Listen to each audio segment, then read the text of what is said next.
Thea is awakened. Welcome. No time to waste.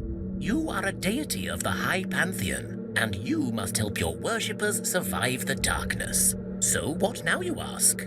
You are divine, yes, but you have little power, and so you will know the world through your people's eyes. This means sometimes you will encounter your own divine messengers, and maybe even face your own avatars. Weird, I know. Your first mission is to survive. Every critter is trying to make sure you stay down, so get food and craft better equipment to protect yourselves.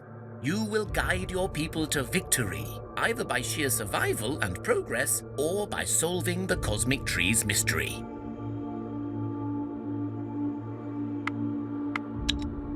All right, now are you absolutely sure? There is no calling me back, you know. Also, when you have time, craft me 10 cooked, baked, or roasted food, any type. You may want to research some varieties as well to match your supplies. Also, leave these 10 crafted foods in the village until I show up. Remember to check the magical help button to read more. Yeah, I am but a messenger. Theodore, you can call me, but let us focus on you. Thea is a... First, go and explore your... Yes.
Theodore, events such as meeting me will occur throughout your many events.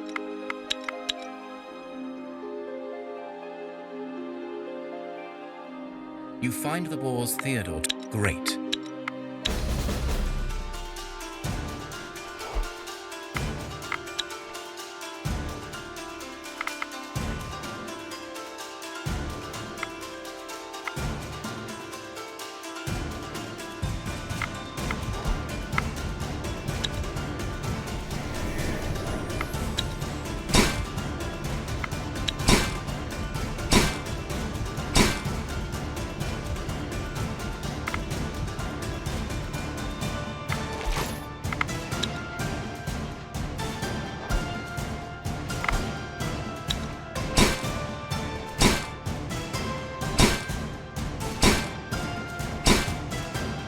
You stalked the boars like a pro and caught them unaware. Your loot may not be as plentiful as a straight fight, but you did not risk getting wounds, so your people will not have the danger of dying now.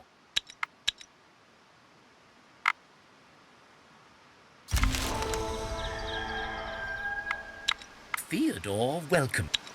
Wonderful, well done. So, you've discovered that some event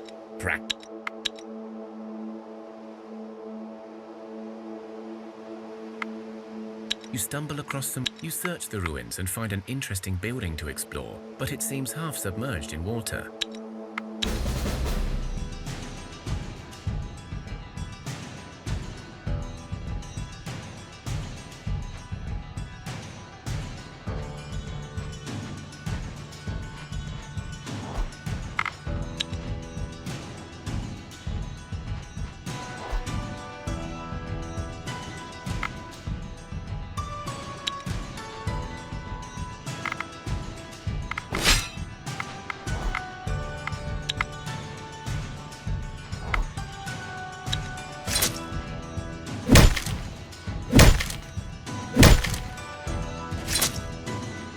You search the buildings and discover a supplies store still intact.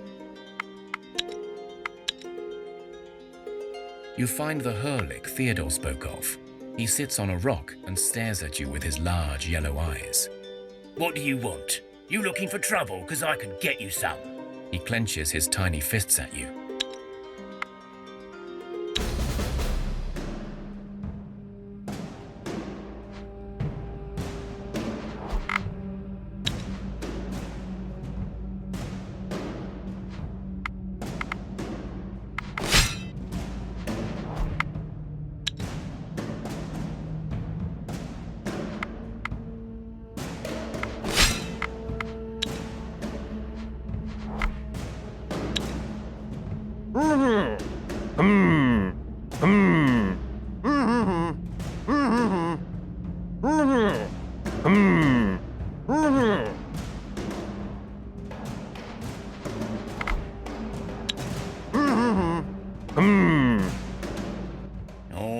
All right.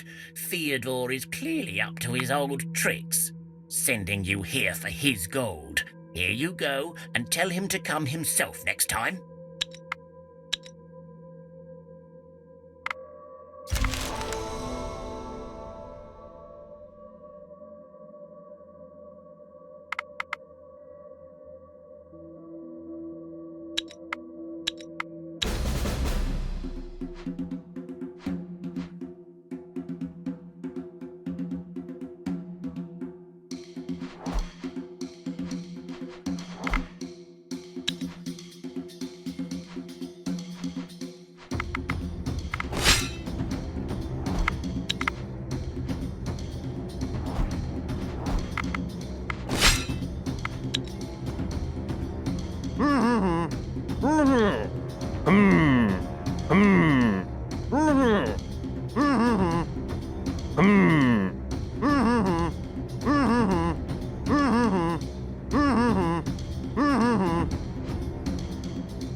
Theodore, oh good, you got the gold.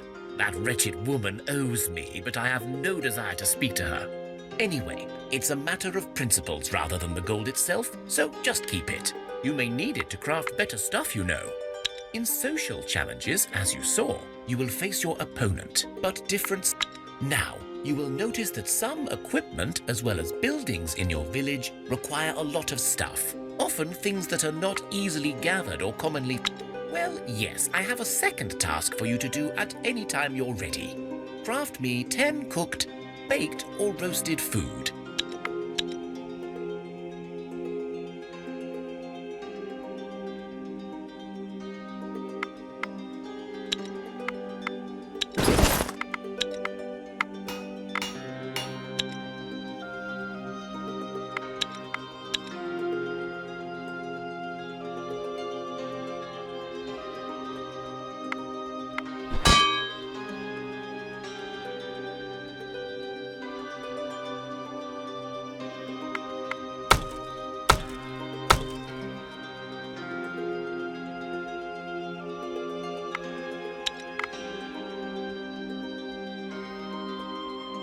It is time for the Night of the Goat, a feast in honor and reverence of the ancestors and forefathers, the so-called deity.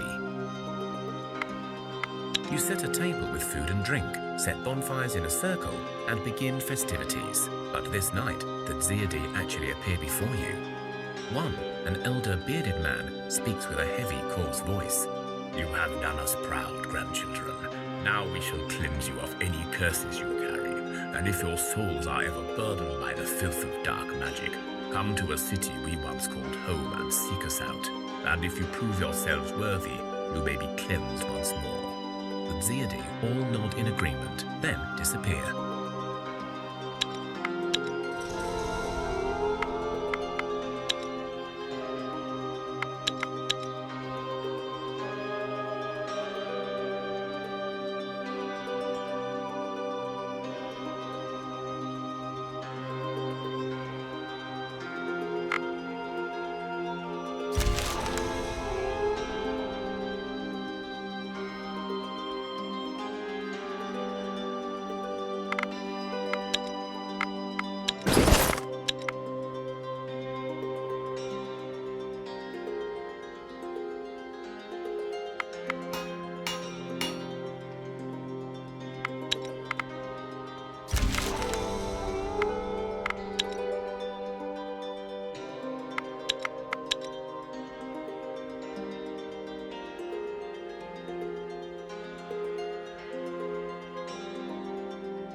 small group of travelers passes by your village. You exchange basic supplies and talk.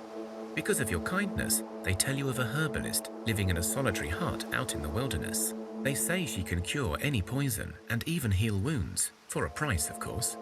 They give you a map to the herbalist's hut and depart on their journey.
A pigeon flies to your village with a note attached. It reads, "Dear residents of the lovely settlement, if you will, please visit my humble abode, placed not so far from your lovely home. It is very nice. I am a blacksmith of dwarven tradition, and I have an offering for you, kind people. Yes, there is a small map drawn in strange purple glowing ink."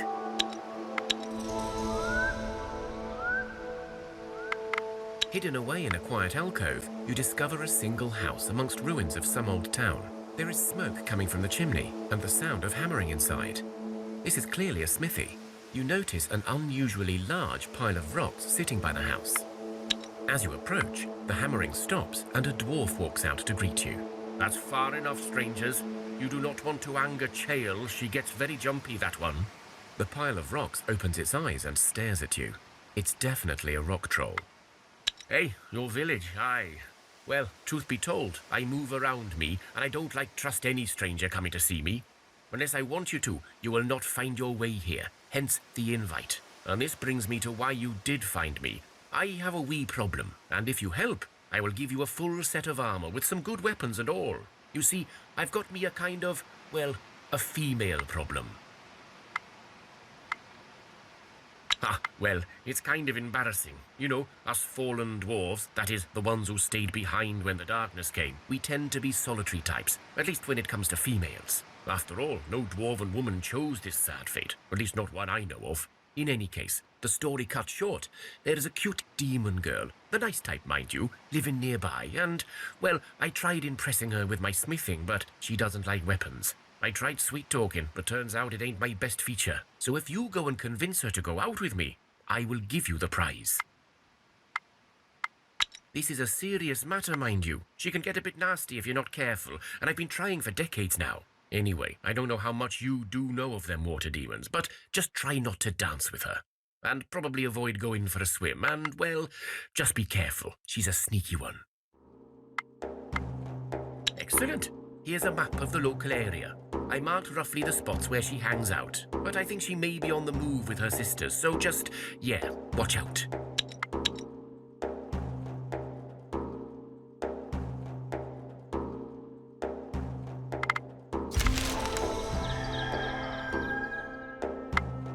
You stumble across some ruins of an old city. You open...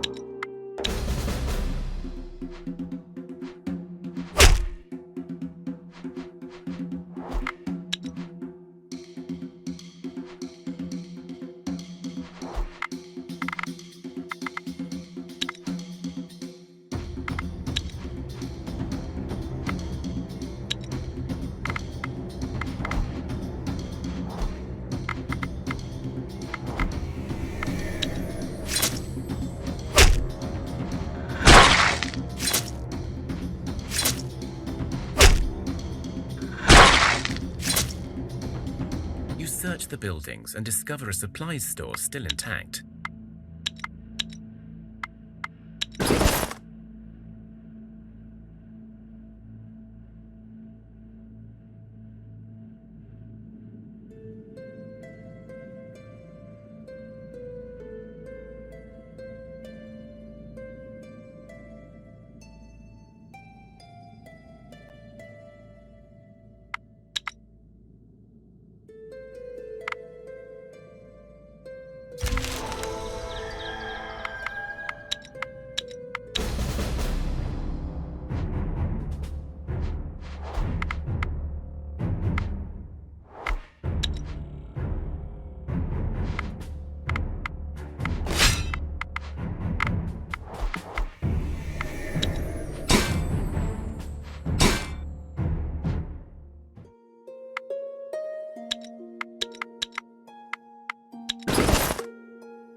As you approach the place shown by the dwarf, you see a girl sitting on a large rock, frantically looking out into the distance.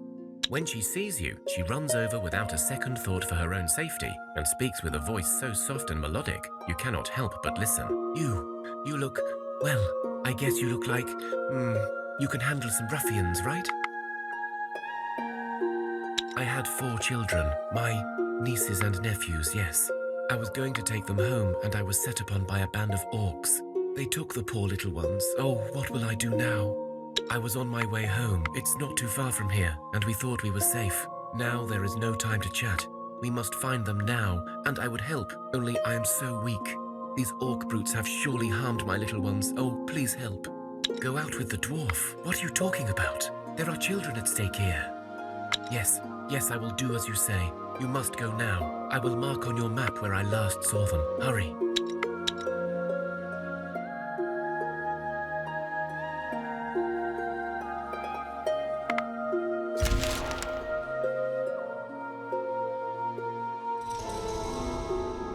You thought you were sneaking up on the band of orcs, but as you lay there observing, a female voice speaks behind you. So, the demoness sent some minions. I am surprised that you should serve her kind. Surely you know that Rusalka is a devious temptress, always seeking to deceive and bait the living. Children are a favoured prey among the demon kind. We've learned this the hard way during the long night. Real pretty, long black hair, looks kind of wet all the time. Her voice is all sweetness, and yet she's on her lonesome, out here, wearing nothing but a skimpy dress to barely cover her bosom. Sounds about right? You ever wonder how something that fragile wasn't even a tad scared of you? Well, there you have it. So what now? We're not giving you the little ones, they're coming home with us. Why? Does it make a difference? You think we kidnapped them, but if they're orcs, then whatever. They are neither. One is either a very ugly human or a wee goblin. But in any case, I ask again, what of it?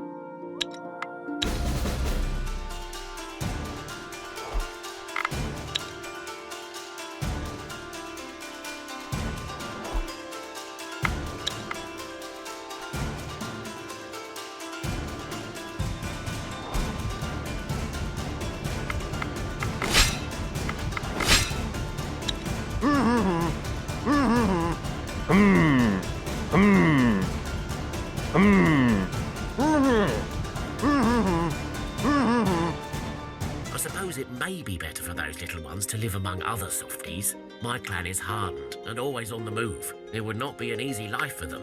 Here, take them. But if I ever hear harm came to them, I swear on my honour you will be punished. Oh.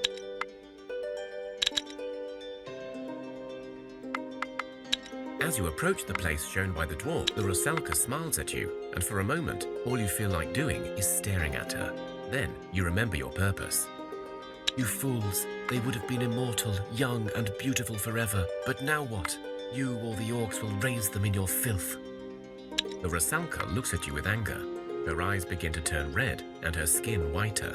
But then she spots the red string and shrieks back. Damn that orcish bitch! She gave you the ribbons, did she? Ah, what will I do now? My sisters will kill me for this failure. But if I attack, you'll kill me. Damn, damn! She no longer seems to notice you as she talks to herself. The Rusalka looks at you stunned, and for a few seconds you see no comprehension on her face. And then she finally nods and speaks. Her voice is sweet and innocent once more. The dwarf, yes, of course. You give him the red ribbons and tell him to burn it in his furnace, and that on the next day I will come. I swear this by my soul. Here, have a lock of my hair to seal the bargain. You feel a strong conviction in her voice, but who knows?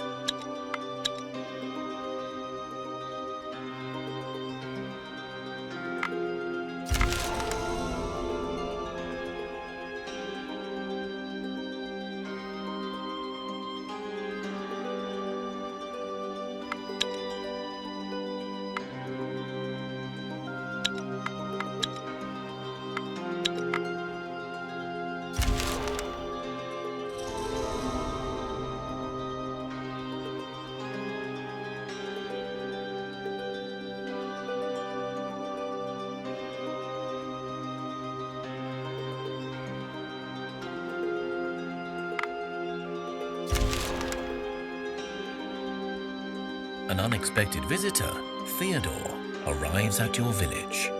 Your food stocks have grown. Your people are learning how to live in the awakened Thea once more. But the darkness is not gone, always looming in the shadows, lurking behind corners. It is time to try and find clues as to what happened and how to repair it. Ah, that's the spirit. I knew we could count on you. I must warn you, others have tried and failed before you, so the road will not be easy. I know some, but I do not hold the answers you need to seek. I know that once Thea was a land ruled by high magic, a land where demons were kept in check by the peoples, and by the cosmic balance upheld by the gods. The pillars of Thea stood sturdy and held our world together. Now the barriers between the lands of the living and those of the dead are torn asunder, and thus darkness holds a tight grip on us. Without your aid, whatever made the sun return may not hold for long, and the age of darkness may descend upon us once again. There have been those who sought to undo this curse, those who were charged with the guardianship of Thea's pillars, and who have failed us. Some were the ancient peoples you call elves, some were avatars of your gods, and some just people who proved worthy. And yet they all failed thus far. Here, on this map, I marked a spot where one such guardian may hold answers for you. Without giving you a chance to say anything more, Theodore disappears, leaving you with a map.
You stumble upon one of many buildings you tirelessly searched through contains a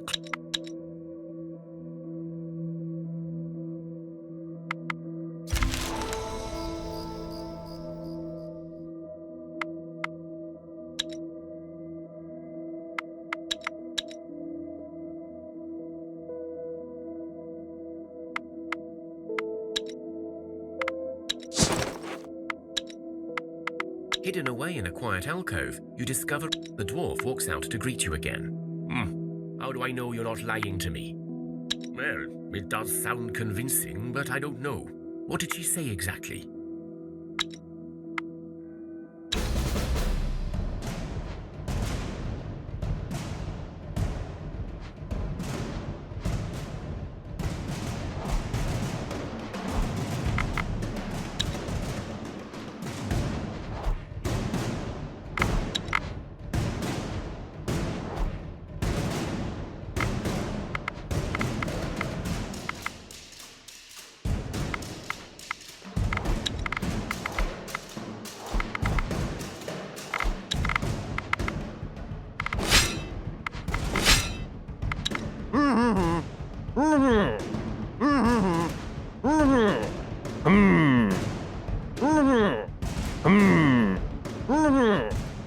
Burn the red string in the furnace, you say? Well, I'll be damned. You did it, lassie. I am impressed. Rusalkas are so hard to talk to. Thank you.